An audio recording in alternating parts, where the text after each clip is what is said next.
그래서 이제 우리가 앞에서 임진왜란에 대해서 봤어요. 그쵸? 임진왜란에 대해서 봤는데 임진왜란이 끝나고 정권을 잡은 사람이 누구냐? 바로 광해군이에요. 광해군. 광해군이 정권을 잡게 됩니다. 그 광해군 정권을 잡았을 때 정권을 잡았던 애들이 바로 누구냐면 북인이에요.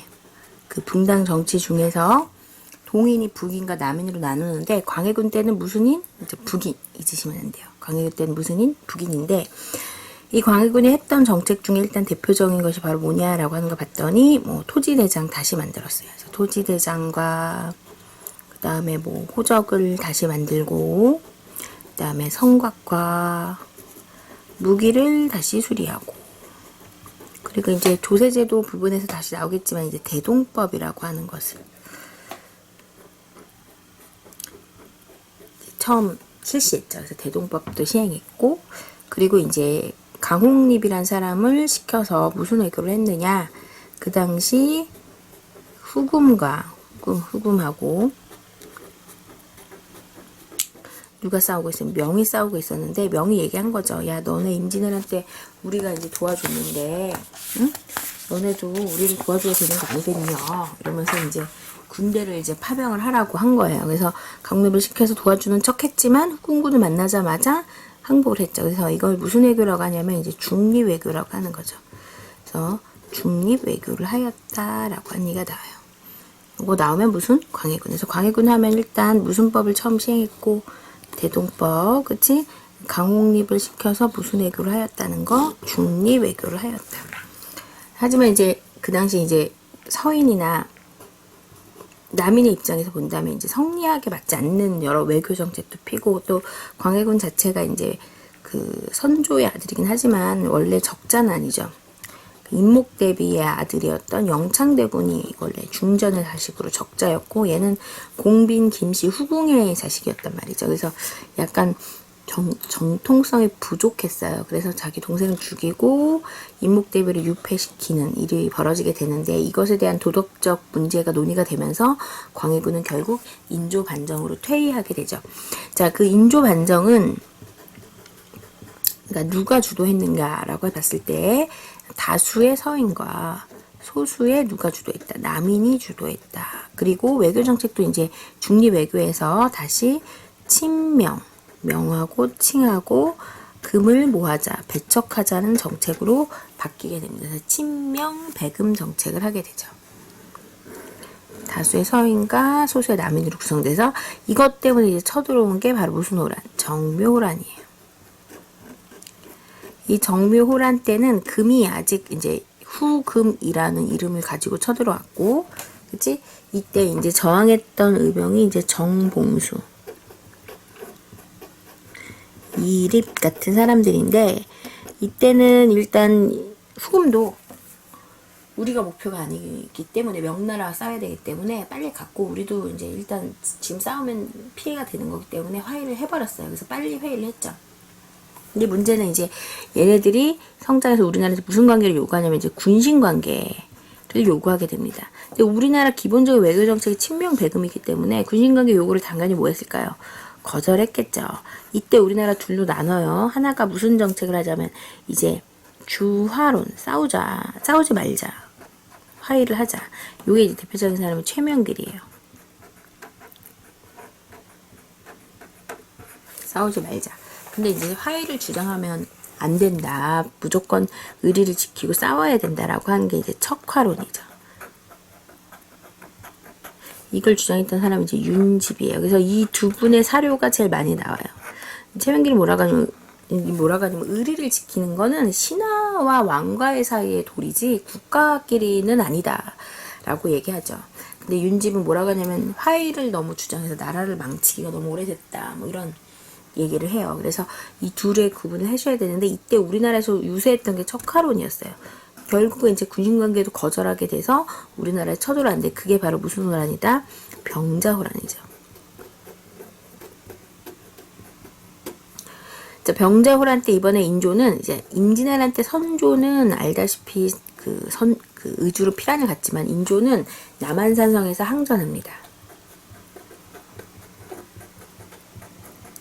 남한산성에서 항전하고 하지만 결국은 이제 삼전도라는 나루토에서 머리 27번 찍어요. 실제로 9번 찍는 게 아니라 그죠. 삼전도에 뭐를 당한다? 이제 굴욕을 당했다 라고 하죠.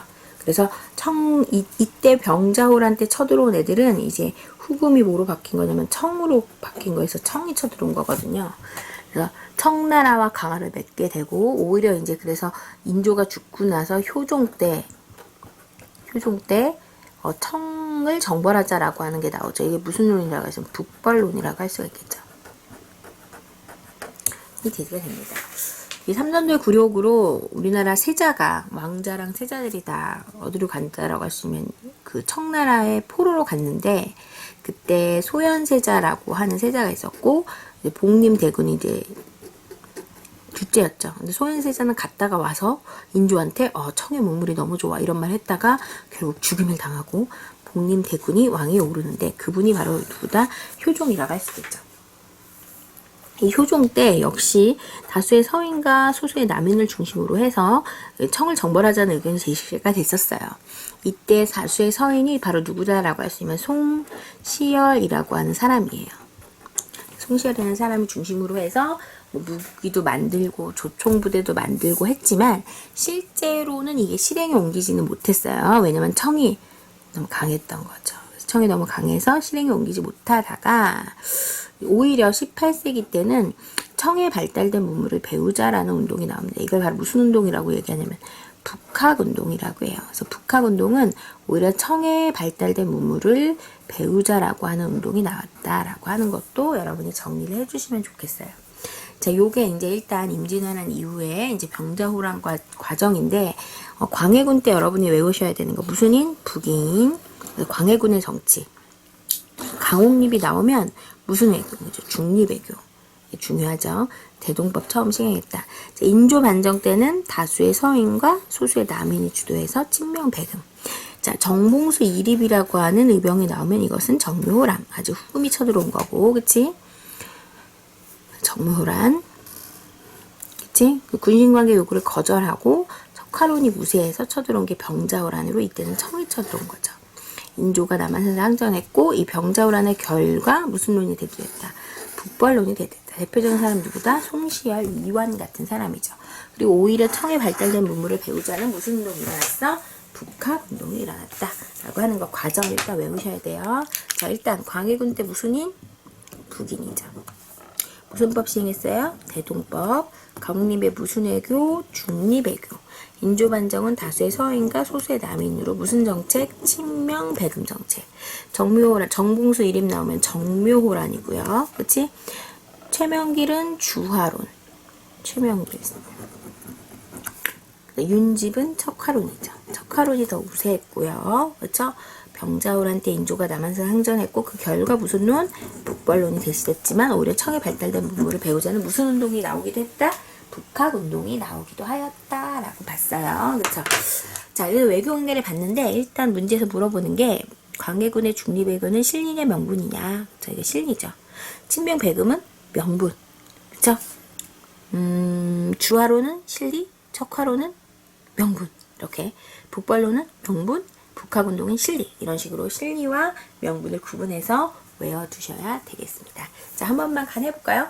북인, 대동법, 중립외교, 서인, 소수의 남인, 친명, 배금 정책.